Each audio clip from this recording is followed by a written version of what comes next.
em relação ao julgamento lá da Boate Kiss. Bom dia, Luiz. Bom dia, Vivi, bom dia, Edmilson, bom dia, ouvintes da Rádio Bandeirantes. Uma satisfação enorme estar com vocês pela primeira vez, uma honra grande estar compartilhando com esse público fantástico aspectos relevantes do poder. Então vamos lá, eu não vi a decisão especificamente, mas o grande problema que a gente tem que ter em conta, eu sei que às vezes pode causar um certo estarrecimento, mas se o fundamento foi por conta da imparcialidade do juiz, eu acho que essa é uma questão que a gente tem que sempre refletir muito, sabes? Por quê? Lembra o que aconteceu com o Lava Jato, com relação justamente à discussão da imparcialidade do juízo. É que às vezes quando existe uma situação em que há um envolvimento muito grande por parte de quem está sendo responsável pelo julgamento, e eu não estou dizendo que é o caso do que aconteceu em relação à Boate Kiss, eu desconheço o processo em si, mas quando existe um engajamento, um envolvimento muito grande por parte do juiz em relação à causa que está julgando, pode acontecer situações em que existe essa mistura de papéis. E isso tem um condão de prejudicar o julgamento no seu conjunto, né? Por quê? Porque uma das garantias que a gente tem no Estado de Direito é exatamente que você vai ter um juiz que vai decidir de maneira imparcial. E imparcial não significa que não tenha preferências pessoais, mas a questão é a seguinte, é que não pode tomar partido em favor do autor ou do réu, e tem que aplicar o direito. E às vezes, isso que faz com que nós criássemos esse modelo de justiça aqui baseado no direito, e que tivéssemos a vingança privada, né? Quando eu batia em mim e eu revidava batendo, ou estuprava minha filha, eu matava o estuprador. Então essas questões de utilização da força com as próprias mãos, elas são substituídas para que a gente consiga ter que o Estado tome conta dessa causa, porque consegue julgar os fatos com maior isenção, porque não participou, não tem envolvimento direto com essas questões. E às vezes a gente tem uma linha muito tênue que separa esse aspecto, às vezes acaba que muitas vezes, na ânsia de tentar resolver, o juiz tem que ter esse cuidado constante, um policiamento constante de não se colocar em favor de um lado ou de outro. E às vezes compromete todo um trabalho belíssimo, importante, fundamental de apuração de responsabilidade. Então assim, a gente tem que, pode parecer estranho quando a gente está falando sobre o senso comum, né? Tanto tempo já passou, não temos julgamento, e o julgamento, quando acontece, é anulado por conta de uma aparente tecnicidade. Só que, no fundo, essa tecnicidade é o que garante que o direito seja aplicado de maneira isonômica entre as partes. Tá certo. Eu acho que esse é um cuidado que tem que ser tomado, sabe? Uhum.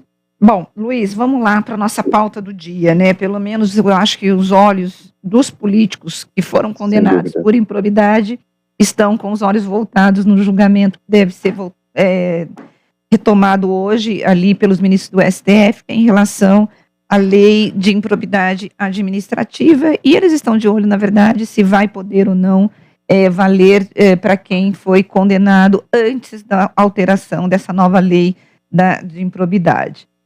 O que vai significar, gente? É o seguinte, o que os políticos querem, ou pelo menos os advogados, é que essa lei também faça parte para quem já foi condenado lá atrás. Se isso acontecer, muita gente vai acabar sendo absolvida. Essa anterioridade, Luiz, pode ou não pode? Como que você vê isso? Vamos lá. A gente tem que, se me permite, dar um passozinho atrás para tentar explicar o que está acontecendo nessa discussão. A lei de improbidade administrativa é uma lei fantástica que foi criada num contexto de tentar, que a Constituição tentou aparelhar as instituições para tentar coibir o problema grave que nós temos de corrupção endêmica, em todas as frentes, em todos os locais. E a lei foi um baita de um avanço, e porque justamente estabeleceu um conjunto de situações em que se imagina que sejam situações que podem caracterizar a improbidade administrativa. Com o tempo, a aplicação da lei, ela acabou, em alguma medida, canalizando energia demais com coisas menos graves, e diminuindo menos esforço com coisas mais graves. Por que eu estou dizendo isso? Até no julgamento ontem, o ministro Alexandre de Moraes dizia o seguinte, olha, tem 3 artigos, um mais grave e um menos grave, digamos assim. As improbidades no Brasil, das mais graves são 9%, das menos graves são 53%.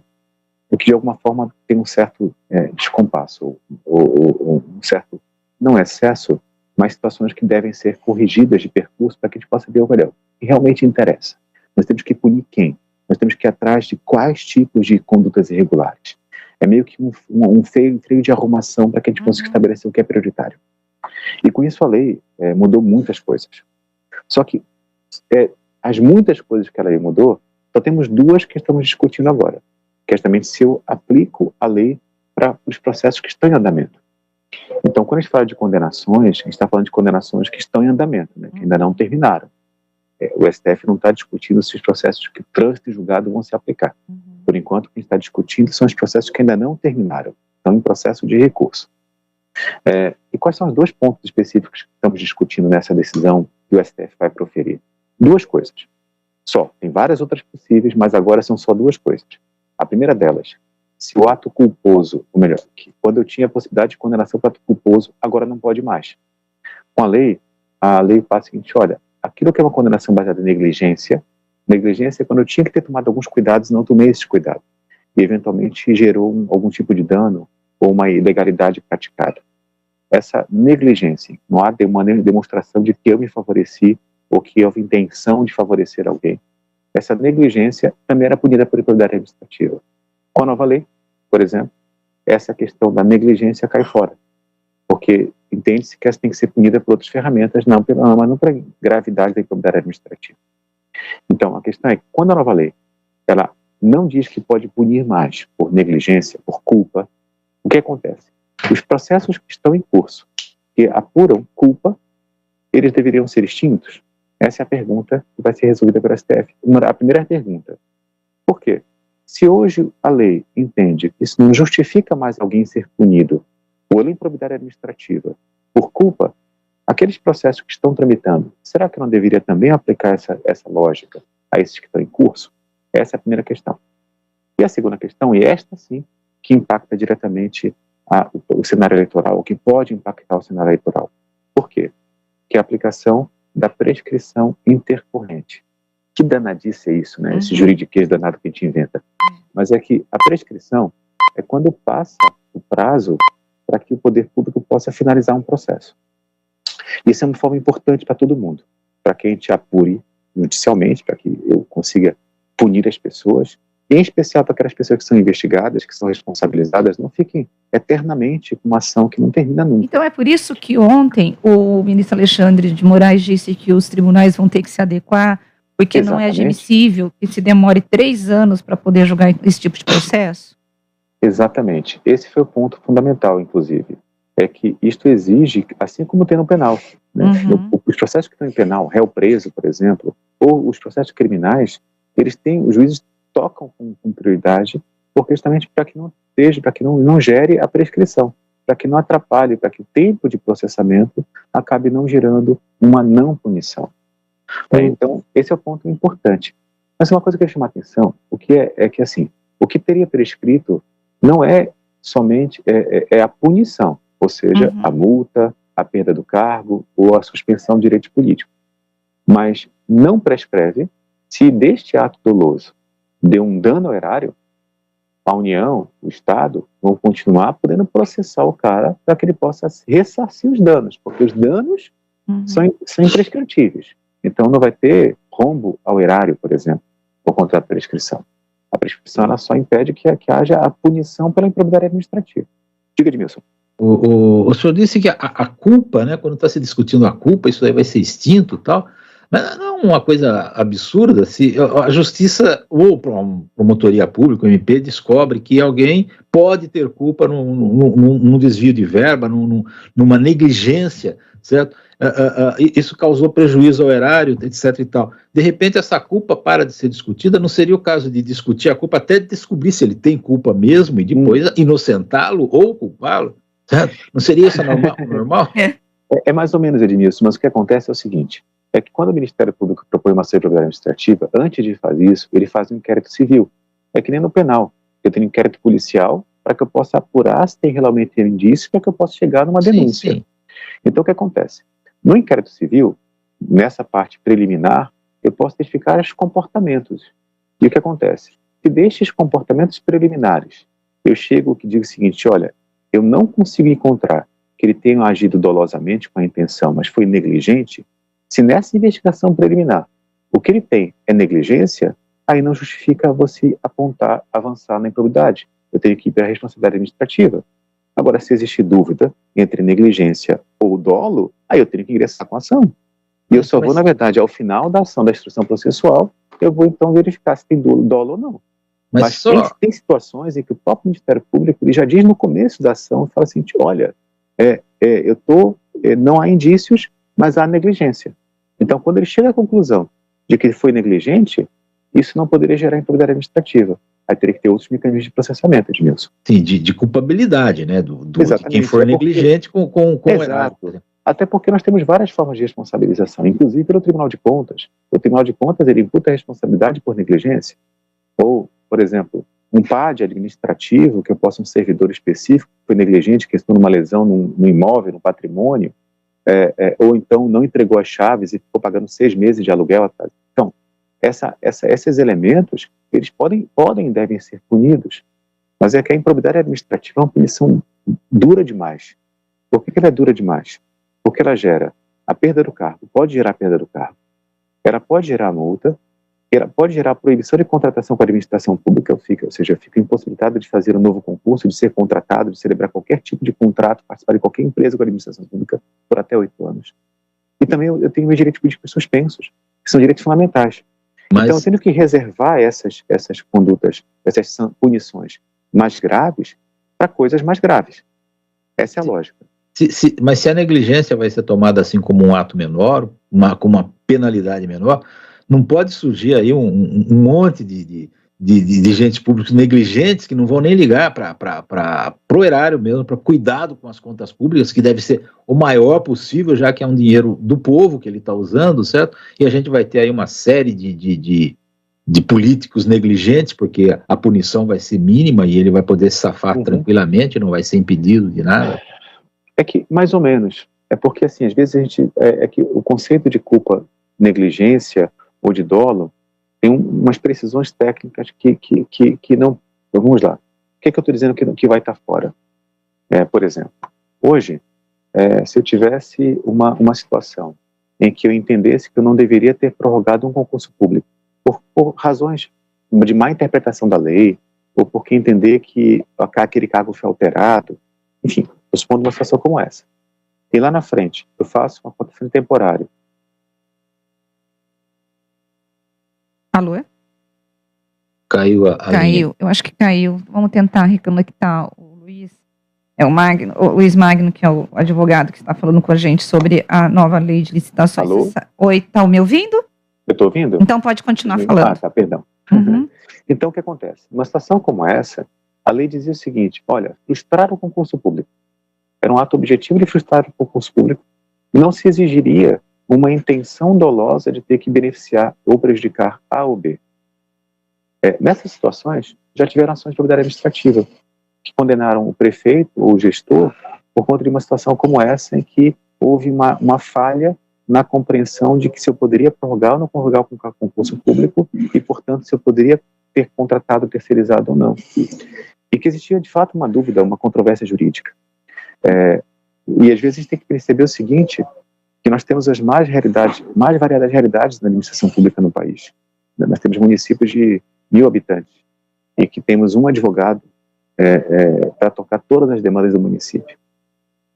Ou então questões que são imputadas ao governador, ao secretário de Educação ou de Saúde, que não são, sequer têm conhecimento da parte dele. Então, doutor Luiz, no fundo, na verdade, assim, eu, como uma pessoa comum, né, quando eu olhei ali essa questão da lei da improbidade, e eu achei que foi perfeita, veio para poder punir o mau gestor, o cara que faz a corrupção, que comete a corrupção. Tal. Depois, quando houve, né, essa alteração, eu falei, gente, será que eles estão querendo passar a mão no bandido? E conversando com alguns gestores, eles disseram que eles têm, em algumas cidades, eu estou falando de Campinas, cidades grandes, eles têm dificuldades, inclusive, de trazer secretários e pessoas comprometidas por conta da lei de improbidade administrativa, porque eles acham que ela é pesada demais. Então, muita gente recusa alguns cargos que poderia estar trabalhando e ajudando o país, porque entende que um pequeno, eu vou chamar de delito, aí o senhor pode me corrigir, ou uma pequena falha, acaba fazendo com que essa pessoa tenha os bens bloqueados, ela acaba tendo que responder na justiça, e essa pessoa fala, não quero passar por isso, não tenho a menor vontade de me ver envolvido aí, tendo que responder para a justiça por um problema que não é corrupção. O senhor acha que essa mudança vai resolver isso? E a gente consegue, então, adequar a lei de forma que ela fique uma lei que consiga combater o corrupto e, ao mesmo tempo, não pune o gestor, que às vezes erra, mas não erra por conta de corrupção? Exatamente. Eu acho que às vezes, o que a lei mudou? Ela aumentou, quase duplicou as punições mais graves. E, entre aspas, tirou coisas que ela entende que não deveria ser improbidade administrativa, ou ainda deu uma punição mais branda para aqueles que são violações a princípios, que são a própria lei qualifica como de menor gravidade. Então, ela fez um ajuste, um freio de arrumação em relação para tentar priorizar aquilo que é mais lesivo, aquilo que é mais grave, aquilo que tem que ser punido realmente e eficazmente. Então, essa mudança na concepção faz isso. E o que acontece? Vou explicar um caso para vocês. Vamos lá. Eu tive um prefeito em que a sua irmã, ela era professora efetiva da rede municipal. Ela já exerceu o cargo de diretora da escola várias vezes, etc. Ela era a única servidora no município pequeno, de 2.000 habitantes, que tinha uma especialização em pedagogia e gestão de projetos. Quando ela, por TAC com o Ministério Público, eles mudaram a sua lei orgânica e passaram a dizer o seguinte: olha, para exercer um cargo comissionado, eu não posso ser vinculado a ter qualquer tipo de parentesco com o prefeito. Mas, para exercer uma função gratificada, eu posso. E ela era irmã do prefeito, servidora efetiva, exerceu vários cargos em administrações anteriores, e ela foi então designada para atuar no cargo de gestão de projetos na prefeitura vinculada à Secretaria de Educação. Só que ela era irmã do prefeito. Só que a lei orgânica do município foi alterada e dizia que nepotismo era somente cargo comissionado, função gratificada. Se eu fosse efetivo, era possível. E o que aconteceu? Houve uma investigação do Ministério Público, isso foi um pouquinho antes, teve a súmula vinculante do Supremo Tribunal Federal, que aumentou bastante o nepotismo. E o que aconteceu? O Ministério Público foi lá, investigou e apurou que existia improbidade administrativa para não poderia ter sido contratado. Mas assim, olha, mas a lei orgânica está lá, ela era efetiva, ela exerceu vários cargos de comissionados, ninguém queria esse cargo. E o que aconteceu? Ela sai, se for o caso. Se estiver errado, ela sai. O Ministério Público vai lá, ingressa com a improbidade administrativa, ele foi condenado em primeira instância, em segunda instância, a suspensão de direitos políticos por 5 anos, a pagamento de multa, indenização, porque ele contratou a irmã, que era servidora efetiva, quando a lei orgânica do município dizia que caracterizava nepotismo, e essa lei orgânica foi resultado de um TAC com o Ministério Público.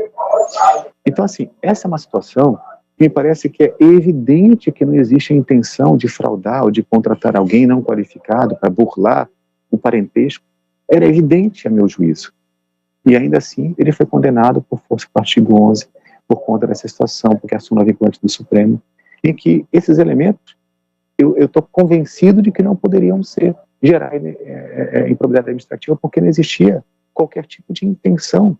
Porque na visão do gestor, o que ele fala? Olha, se eu fiz um TAC com o município, com o Ministério Público, e nesse TAC dizia que eu não podia contratar para cargo comissionado, mas função gratificada, se eu fosse efetivo e qualificado para o cargo, dava, o jurídico falou que podia. Ele contratou. Pois é. Aí, não é uma questão que deveria ser pedida por propriedade administrativa.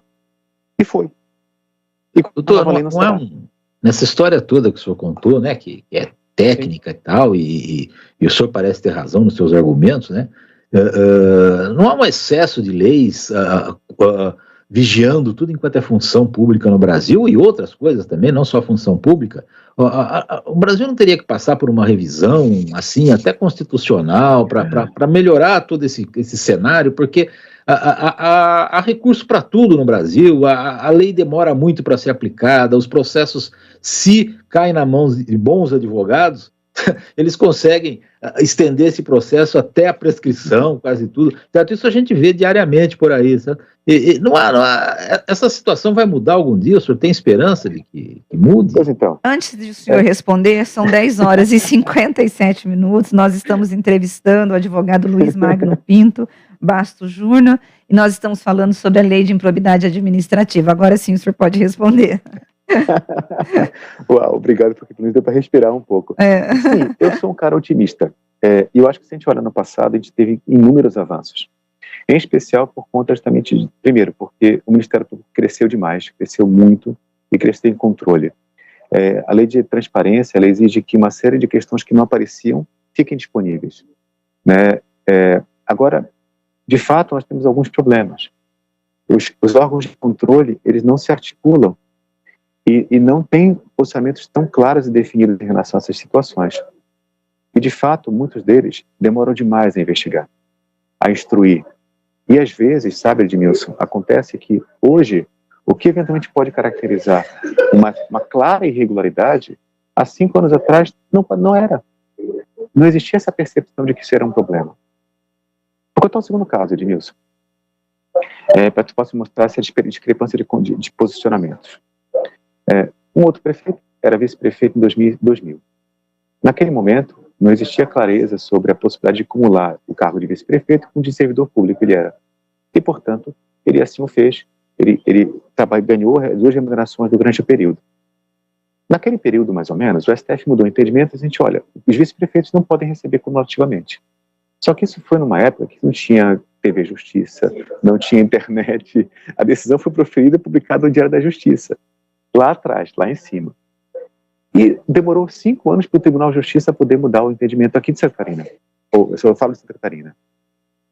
10 anos depois, o Ministério Público vai lá, ingressa com uma ação e diz o seguinte: olha, o servidor recebeu errado, ou melhor, indevidamente, foi improbidade administrativa dolosa, porque o entendimento que nós temos é de que é impossível acumular as funções. Só que há 10 anos atrás, isso não era irregular. E o que aconteceu? Até hoje, o prefeito responde por essa improbidade administrativa, quando o Tribunal de Contas do Estado, na mesma investigação, o Tribunal de Contas reconheceu que isso era indevido. Nós trouxemos isso para o processo de improbidade administrativa e até agora o juiz não aceitou esse argumento, não sentenciou e ele ainda continua com uma ação respondendo por improbidade administrativa por esta situação e não deveria responder. Mas, Edmilson, respondendo a tua pergunta, eu acho que podemos sim melhorar, não na velocidade que eu acho que nós poderíamos, que seria necessário. Eu acho que, talvez, muito mais do que reformas constitucionais, o que eu acho que a gente precisaria ter nesse contexto é melhoria nos sistemas de gestão dos controles. Às vezes se perde muito tempo e muito dinheiro público, muito tempo com controles que são ineficazes. Eu costumo brincar disso. Você sabia que toda aposentadoria no Brasil, todas as aposentadorias de qualquer pessoa tem que passar pela aprovação do Tribunal de Contas? Todas elas. A quantidade de dinheiro público e de tempo gasto para que eu possa aferir todas as aposentadorias é muito maior do que a economia que o Brasil tem quando constata os erros das aposentadorias. A gente deveria fazer auditoria, por exemplo. Na verdade, a gente tem que ter uma boa gestão, né? O grande problema da corrupção é a falta de fiscalização, a falta de auditorias corretas, né? O Brasil já teve um Ministério da Desburocratização há muitos anos e parece que está precisando de outro, né? Já mas uma coisa que eu acho que é importante, quando você fixa muitas condutas que são ilícitas, você acaba não punindo nenhuma. É verdade. Então, quando você reduz o escopo e diz assim, olha, isso aqui realmente é o que importa para punir, aí você consegue concentrar energia, porque o que acontece? O Ministério Público, por outra vez, eles não podem dizer, olha, eu não quero punir isso aqui. Se eu digo o que tem que ser, se eu recebo essa denúncia, eu tenho que processar. Agora, quando eu reduzo a quantidade de punição, eu falo assim, olha, isso aqui é importante. E, portanto, eu tenho que concentrar esforços nesse sentido, a gente vai ter que combater aquilo que realmente faz as sangrias nos cofres públicos. E tem muita coisa que ainda faz sangria nos cofres públicos. Pois é, tem muita coisa. Tá certo, doutor Luiz. E não essa questão específica do prefeito, que a esposa, que a irmã, que era efetiva, enfim. Quanto dinheiro e tempo se perdeu? Entendi, tá certo. Agora, toda a questão que a gente está discutindo hoje, no STF, então eu falei que nós tínhamos uma questão da culpa, e o segundo aspecto que mais impacta não é esse, é a questão da prescrição. Por quê? Os processos que estão em andamento, aí tem o grau recursal legítimo, com a nova lei, eu passo a ter uma exigência de que as decisões sejam resolvidas a cada ciclo em pelo menos 4 anos. Ou seja, da inicial até uma decisão condenatória tem que ter 4 anos. Da decisão condenatória até a próxima fase tem que ter 4 anos. O que acontece? Há muitos processos que demoram muito tempo. E às vezes faz com que muitas vezes não só se demore para que recomponha o erário, para que eu puna, mas também aquele gestor que eventualmente tem que provar sua inocência, fica 5, 6, 7, 8, 10, 12, 14 anos com bens bloqueados e com uma decisão que não termina. A prescrição intercorrente, ela fala o seguinte: olha, eu tenho que resolver a cada ciclo de 4 anos. Passou esses 4 anos, então o processo vai parar. Ou melhor, eu não vou mais prosseguir para punir, somente para devolver aquilo que eu recebi, que eu desviei, ou aquilo que eventualmente eu contribuir para que alguém se beneficiasse. E esse é o ponto central.